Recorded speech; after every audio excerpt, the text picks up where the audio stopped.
Yesu ashimwe cyane bene data mudukurikiranye. Ndashimira Imana yongeye kuduha amahirwe yo kugira ngo tuganire ku ijambo ryayo. Ijambo ry'Imana ni ubuzima, ijambo ry'Imana ni umuti, ijambo ry'Imana ni ibyo kurya bidutunga, ijambo ry'Imana ni ryo ritugize, ni ryo riduhindura, cyane cyane ko Imana ubwayo ibitubwira. Ni ijambo ry'ubugingo, umutsima utera imbaraga, niryo riduha n'ubwenge bwo kumenya icyo Imana idushakaho, ndetse tukamenya n'impamvu yo kubaho kwacu. Muri uyu mwanya rero ndagira ngo tuganire ijambo ry'Imana. Ijambo ry'Imana dusanga mu gitabo cya Esiteri igice cya 4 umurongo wa 13 kugeza kuri 17. Esiteri igice cya 4 umurongo wa 13 kugeza kuri 17. Reka dusome mu izina rya Yesu. Ijambo ravuze ngo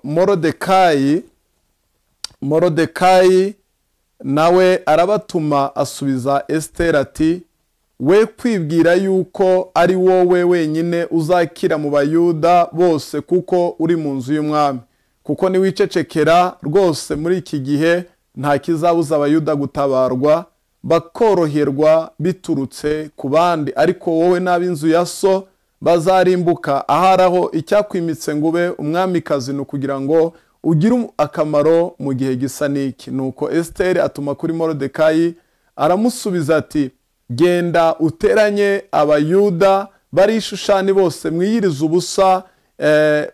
ubusa munsabire, mumare iminsi 3 ku manywa na nijoro mutarya, mutagira icyo murya cyangwa munywa. Nanjye n'abaja banjye tuzabigenza dutyo, uko niko nzasanga umwami nirengagije itegeko, kandi niba nzarimbuka nzarimbuke. Morodekayi aherako aragenda abigenza uko Esiteri yamutegetse. Imana yacu ishimwe cyane. Bene data, nshuti z'Imana, ndashaka kugira ngo tuganire hejuru y'ijambo rivuga ngo inyungu cyangwa akamaro ko kuba igitambo cyangwa umwuka utembesha ubugingo buzima bw'Imana nk'umwami wacu Yesu Kristo.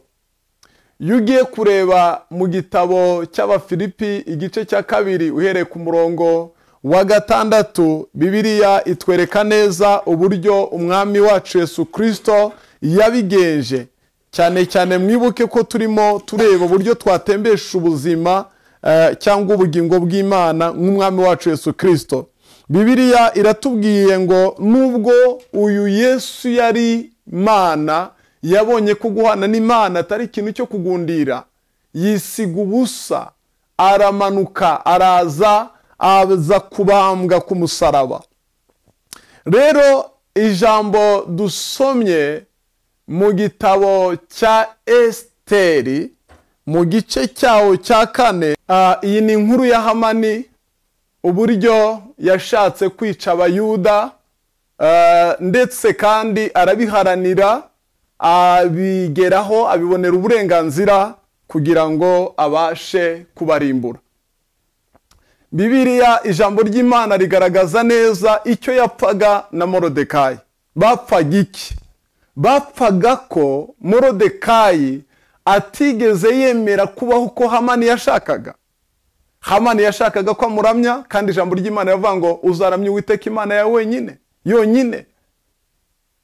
Mu yandi magambo, yanze gufata umuco.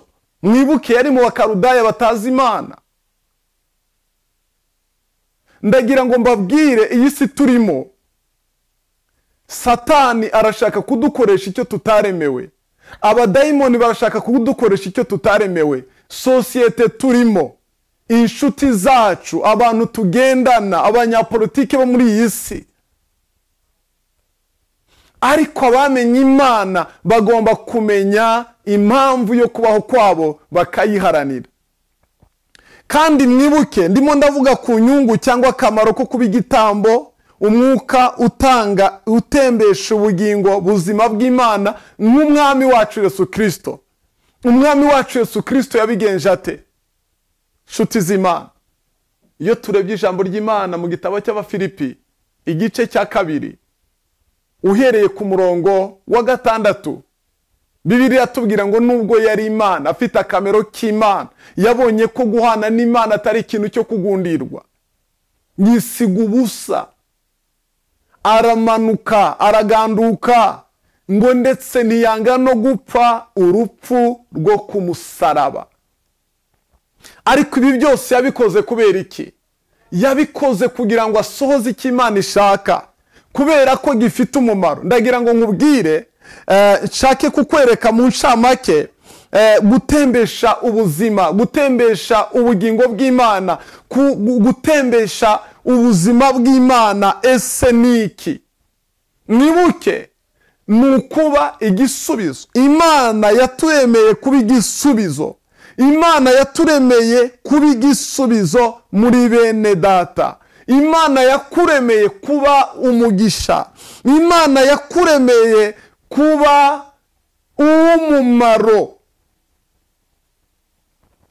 Yurebye ijambo ry'Imana mu gitabo cy'Imigani igice cya 17, umurongo wa 17, ngo inshuti zibana ibihe byose, kandi umuvandimwe avukira gukura abandi mu bibazo.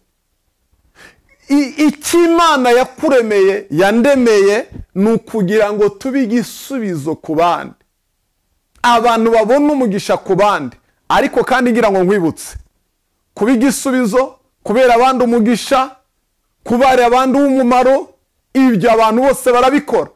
Mwibuke urugero Imana yaduhaye, kuba nka Yesu Kristo, bigitambo, bigisubizo, bumugisha ku bantu, bera umuyoboro w'impinduka nziza ku bandi nk'umwami wacu Yesu Kristo.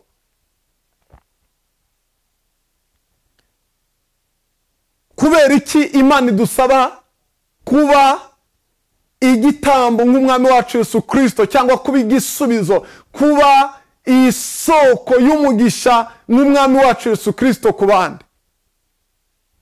Nuko ari byo byonyine bizana umumaro.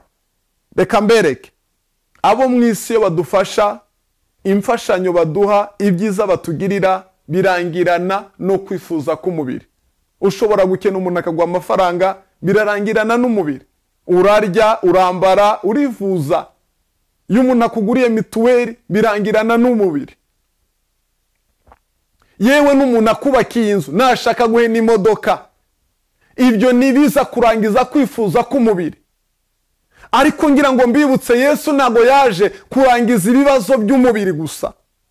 Yesu yaje kurangiza ibibazo by'umubiri, ibibazo by'ubugingo, ibibazo by'umwuka.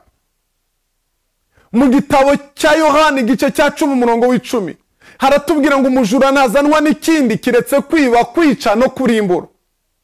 Umwanzi araza akatwiba, akiba mu mubiri, akiba imibereho myiza yawe, akiba amagara yawe, akaguteza indwara, akiba, yarangiza akica ubugingo bwawe. Uzarebe akenshi y'abantu banyuze mu mibereho mibi cyangwa babayeho nabi, barapfa, bapfa mu bitekerereze, bapfa mu myumvire, baba babi. Ugasanga umuntu yiyangije n'ibiyobyabwenge, ugasanga umuntu yarasaze. Satani yaraje arakwiba mu mubiri, aguteza ibibazo, utangira guhangayika, utangira kwibaza imibereho, utangira kwibaza ku bupfubyi bwawe, utangira kwibaza kuntu usigaye wenyine, utangira kwibaza uburyo watereranywe. Arangije arakwica, imitekerereze iragenda irapfa. Nimbivuga turabyumva neza. Iki gihugu twanyuze cy'u Rwanda, twanyuze mu bibazo by'intambara, by'umwihariko muri jenoside ya 1994 yakorewe Abatutsi. Mwabonye ingaruka zabyo. Twabonye abana biroha mu biyobyabwenge kubera ko yasigaye ari imfubyi, atafite hepfo no haruguru. Twabonye abapfakazi biyangiza. Twabonye abantu barataye umutwe. Twabonye abantu bararwaye ihahamuka, bari muri depression.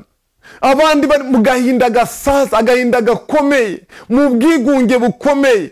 iyi ni imirimo ya Satani.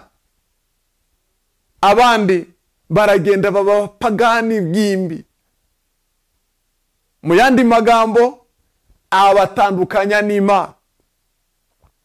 Yakwishe mu bugingo, aragenda akagutandukanya n'Imana. Kugutandukanya n'Imana rero nibyo bita kukurimbura. Mwibuke, umuntu w'umwuka niwe uzabaho iteka ryose. Uyu mubiri uzabora ujye mu gitaka. Ibitekerezo byacu, ibyiyumviro byacu, amarangamutima yacu, ibi ni ibintu bidufasha buri munsi kugira ngo tugire amahitamo mazima, twiteze imbere, tugire ibitekerezo bizima. Aha niho imibereho yacu sosiyale yubakirwa, tugahitamo kubana n'abandi neza, kuba umumaro ku bandi, ariko kandi nanone mu mwuka tukaba bazima kugira ngo tuzabane n'Imana iteka ryose.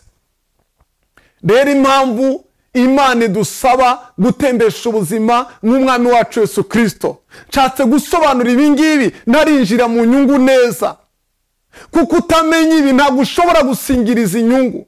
Utamenya ibi wahomba, utamenya ibi watakara, utamenya ibi watakaza icyerekezo. Imana irashaka ko tuba abantu batembesha ubuzima, batembesha ubugingo bw'Imana nk'umwami wacu Yesu Kristo. Yesu rero aravuga ngo nubwo Satani yaje kwiba, kwica no kurimbura, ngewe naraje kugira ngo abantu babone ubugingo ndetse babone bwinshi, abundant life.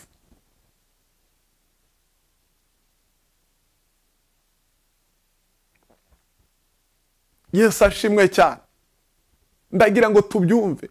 Iyo bigeze ahambwira abantu ngo ikibazo abantu dufite si ikibazo cy'ubukene, si ikibazo cy'imyambaro, si ikibazo cy'amazu, si ikibazo cy'uko ndi imfubyi, si ikibazo cy'uko nize, si ikibazo cy'uko nta bandeba, si ikibazo cy'uko nta nshuti mfite. Ikibazo dufite gikomeye ni uko utamenya ibi bintu, ni uko utamenya impamvu yo kubaho kwawe, kuko impamvu yo kubaho kwawe nizaguha icyubahiro, nizaguha imyambaro, nizaguha agaciro muri community. Yesu ashimwe cyane. Yesu aramanuka, araza. Ese gutembesha ubugingo, ubuzima ni iki? Nabibabwiye, ni ukuba igisubizo, ni ukuzana impinduka. Ariko ikintu gikomeye cyane kirenze kubera abandi umugisha, kirenze kubera abandi impinduka nziza, ni ugutuma abantu bamenya Imana, ni ugutuma abantu bamenya impamvu yo kubaho kwabo. Yesu ntabwo yaje gusa kugira ngo abantu imigati. Mwibuke iyo usomye igice cya 6 cya Yohana, yahaye abantu imigati, yewe mu gitondo bagarutse ngo abahe, arababwira ngo ariko iyi migati mbaha muzayirya ejo musonze, ikimenyimenye ejo narayibagaburiye murashonje, ndashaka kubaha ibyo kurya, umutsima muzarya ntimwongere gusonza ukundi. Abasobanuriye umutsima yabahaga, yashakaga kubaha, arababwira ni ijambo ryanjye riva mu kanwa k'Imana. Bose bamuvaho, kuko kwifuza kwabo kwagarukiraga ku mubiri, kuko kwifuza kwabo kwari ukwa hano mu isi. Reka mbabwire inshuti z'Imana, kwifuza kw'isi kurashirana nayo. Reka twifuze iby'Imana. Kuba igisubizo ku bandi. Mwibuke Yesu yabwiye abigishwa be muri Matayo 5:16 ngo imirimo yanyu myiza izatera benshi guhindukira so mu ijuru. Imirimo yacu myiza ni iyihe? Mwibuke Paulo yandikira Abaefeso 2 igice cyacu umurongo w'10, arababwira ngo turabe Imana yaremye ituremeye imirimo myiza muri Kristo Yesu. Bivuze ngo kugira ngo ubashe gutembesha ubuzima neza ndetse ubone n'inyungu yabyo, nuko ubasha kuba muri Yesu. Muri Yesu ni uri butembesha ubuzima nkawe, muri Yesu ni uri bigisubizo nkawe, muri Yesu ni ubera abantu umuyoboro mwiza nkawe bakamenya Imana. Uyu munsi namenye Imana kubera ko Yesu yatanze ubuzima. Ese kuko ari ngombwa kumenya ko ugomba gutembesha ubuzima? Ni ukubera ikari ngombwa, ni ukubera ikari ingenzi kumenya ko ugomba gutembesha ubuzima. Ndagira ngo wumve neza, ntabwo wabona inyungu utazi inzira zo kukugeza ku nyungu. Icyambere nuko dufite igihe runaka cyagenwe cyo gutembesha ubuzima. Impamvu ari ngombwa kumenya ko tugomba gutembesha ubuzima. Gutembesha ubuzima bifite igihe, ntabwo bizahoraho. Hari igihe cyagenwe cyawe cyo gutembesha ubuzima. Ese icyo gihe ni ikihe? Ni igihe ugihumeka. Mwene data nshuti y'Imana, uyu munsi urimo wumva rino jambo, niwo munsi wawe wo gutembesha ubuzima. Niwo munsi wawe wo kuba igisubizo muri bene so. Umva nkubwire, byakozwe n'intumwa igice cya 13 umurongo 16 birava ngo Dawidi amaze gukora ibyo Imana ishaka arasinzira. Impamvu ugomba kumenya ko ari ngombwa gutembesha ubuzima nuko uzi ko ufite igihe cyo kubaho ariko n'igihe cyo kugenda. Ushobora kuvuga ngo ndacyafite imyaka ariko ntago uyizi. N'uyu munsi wagenda, nejo wagenda. Impamvu ni iyi: abato baragenda, abakuru bakagenda, impinja ziragenda, abakecuru bakagenda, yewe n'inda zitaravuka ziragenda. Rero ugomba gutembesha ubuzima ugihumeka. Ikindi nuko gutembesha ubuzima tuzabigororerwa. Rero hano za nyungu, inyungu kuko nizo ndiho, ugomba gutembesha ubuzima kuko bifite ingororano. Bifite ingororano. Nujya kureba mu gice cya 19 cya Matayo umurongo wa 24 kugeza kuri 30, uraza gusanga aha n'Imana Yesu yari maganira na Petero amubaza ngo twebwe twasize abacu, twasize abagore, twasize imitungo, twasize byose, turagukurikira, ese uzatugororera iki? Yesu arababwira ngo ibyo mwasize byose muri ubu buzima, muri ubu bugingo, niba mwarasize business, niba mwarasize amafaranga, niba mwarasize imitungo, muzayigororerwa inshuro 100. Ariko kandi nanone nyuma y'ubu buzima muzahabwa ubugingo buhoraho. Yusomye igice cya 4 cya Timoteyo wa 2 ku murongo wa 6, Paulo arabitwereka neza: narwanye intambara nziza, narinze kwizera, igisigaye mbikiwe ikamba ry'ubugingo. Nshuti y'Imana unkurikiranye muri uyu mwanya, ndimo ndashaka ngo banzurebe mbere yuko tugera mu nyungu. Banzurebe umenye impamvu, banzurebe usobanukirwe, banzurebe umenye impamvu ari ngombwa gutembesha ubuzima. Nicyo bigusaba. Nakubwiye ngo ni nk'umwami wacu Yesu Kristo, kigomba kuduha imbaraga zo gutembesha ubuzima. Icyaguha imbaraga, motivation iravahe, encouragement iravahe, kumenya neza umuremyi wawe n'impamvu yakuremye, nicyo kintu kizaguha imbaraga zo gutembesha ubuzima. Bizaguha imbaraga ufata icyemezo cyo gutembesha ubuzima. Nabivuze, uri Imana yaremye, waremeye imirimo myiza. Yewe no mu gitabo cy'Imigani 17 hatubwiye ngo abavandimwe cyangwa umuvandimwe aberaho gukura abandi mu kibazo. Iki rero nicyo kintu tugomba kumenya. Yesu yabwiye abigishwa barababwira ngo reka mbabwire ukuri. Ikintu mukeneye kumenya ni ukuri. Numenya ukuri uzabatuka. Erega urabona abantu basambana, biba, bica, bagambana, bahemukirana, nuko bataramenya impamvu yo kubaho kwabo. Nibamenye ngo neza n'ibyo ukora uzabigororerwa. Niba wica uzicwa, niba wiba iherezo ryawe urabizi, niba ugambana iherezo ryawe urarizi, niba uri umunyeshyari iherezo ryawe Gehinomu iragutegereje. Hariho abantu rero barimo bakora. Mwibuke icyanditse twasomye, nababwiye ngo Hamani yashatse guhora Morodekayi kubera ko yanze gufata umuco w'iwabo. Yesu ashimwe cyane. Kutamenya impamvu yo kubaho kwawe, kutamenya impamvu yo kubaho kwawe bituma upfusha ubusa ubuzima bwawe. Icya kabiri, ubera abandi ikibazo. Abantu barimo barapfusha ubusa ubuzima bwabo. Iyo ndebye abana b'abasore n'abakobwa muri kino gihe, yewe n'abakuru, ubuzima bwabo barimo barabwonona, ubuzima bwabo barimo barabwangiza. Ndagira ngo nkubwire inshuti yanjye, navuze ngo ikibazo ufite si amafaranga udafite. Yabaye waruzi igishoro gikomeye Imana yaguhaye, your life, ubuzima bwawe. Ubuzima bwawe burahenze. Ubuzima bwawe bwatumye Yesu amanuka, araza abambwa ku musaraba, ari Imana. Ikindi nuko utamenya impamvu yo kubaho kwawe, usoza urugendo rwawe nabi, usozanya imibabaro, usozanya kwicuza, usozanya agahinda, usozanya uvuga ngo iyo mbimenya. Reka rero turebe kutamenya neza umuremyi wawe, ugaharanira gusohoza, kumenya neza umuremyi wawe ugaharanira gusohoza impamvu yo kubaho kwawe, bizanwa no kumva ijambo ry'Imana ukaryizera.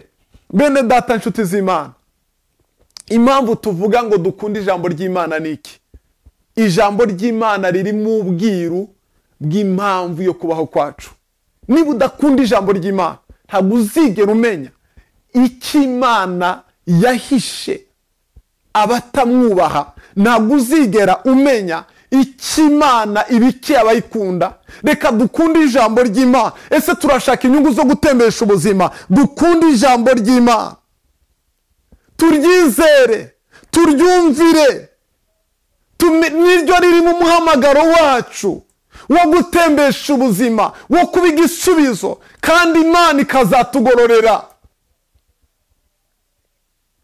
Mwibuke Moridekayi yabwiye Esiteri, nta kizabuza abayuda gutabarwa, kandi wowe nta ngororano uzabona, wowe n'umuryango wa so muzarimbuka, ariko nuhagarara ukamenya impamvu yo kubaho kwa mu gihe nk'iki, hari ingororano zawe. Izo ngororano nizo nshaka kubabwira. Yesu ashimwe cyane. Wamara kumva ijambo ry'Imana ukamaramariza kuba umwizerwa mu byo agusaba gukora byose, ibyo Imana igusaba gukora byose. Nurebye igice cya 12 cy'Itangiriro, Imana yahamagaye Aburahamu, umurongo wa 1 kugeza ku wa 3, aramubwira ngo ngwino, va mu gihugu cya so, siga bene wanyu, ujye mu gihugu nzakwereka, nzaguhindura ubwoko bukomeye. Nshuti z'Imana, bene data, urashaka kurya inyungu zo gutembesha ubuzima, ugomba kumenya ibi bintu, ukamenya ko icyambere Imana yakuremeye ni ukugira ngo ube igisubizo ku bandi, ni ukugira ngo utembeshe ubuzima ku bandi, ni ukugira ngo ube umumaro ku bandi, ni ukugira ngo ube impinduka nziza ku bandi, ni ukugira ngo utume benshi bamenya Imana. Kandi kutabimenya no kutabikora bizatuma upfusha ubusa ubuzima bwawe, bizatuma utakaza igihe, bizatuma usoza urugendo wicuza n'agahinda. Mbabwire ngo impamvu yo kubaho kwacu ni ukugira ngo tube ibisubizo, ni ukugira ngo dukore imirimo myiza yo gukiranuka, ni ukugira ngo Yesu tumuhe uburenganzira akorere muri twebwe, maze abantu yaremye babashe kubaho neza.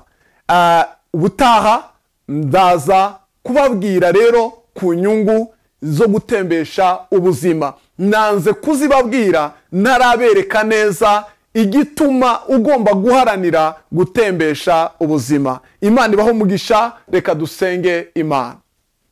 Mana, nguhaye icyubahiro, ndagushimira wowe waturemye, ndagushimira wowe Mana yacu idukunda, wowe wabonye ko turaho kwizerwa, ukatugabira umugabane ukomeye, ugashyira ijambo ryawe muri twe, ugashyira ubuzima muri twe, ukatugirira neza. Nyemerera Mwami uyu mwanya mwiza ku muntu wese ukurikiranye rino jambo, mu izina rya Yesu. Mwami, umukangure, umuhe imbaraga, asobanukirwe impamvu yo kubaho kwe, maze asohoze mu buzima bwe icyo wamuremeye, kugira ngo kuri uyu munsi uzagororera bakumviye, nawe atazahusha ingororano wamugeneye. Kandi ndasaba umugisha wawe ndetse no muri ubu buzima, Mwami, utange guhirwa, umugirire neza, mu izina rya Yesu. Icyubahiro ni cyawe none n'iteka ryose, niko dusenze twizeye. Amen. Imana ibahe umugisha.